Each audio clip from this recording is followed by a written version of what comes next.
Homeboys, ikaw si Nets, ikaw si Coach Jeff, ang meeting nyo, guys, JP, pero si Sanji ang babanatan dito, pero iwan sila kay Cartesi, Sanford makakuha ng Lord, eto na!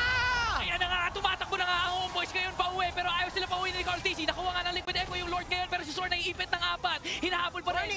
O, Sanford, ginamit na nga yung Primal Wrath para makatakas yung, para mapalayo yung members ng Homeboys. Pero Sor, saan ka na pupunta? Kasi mismo si JP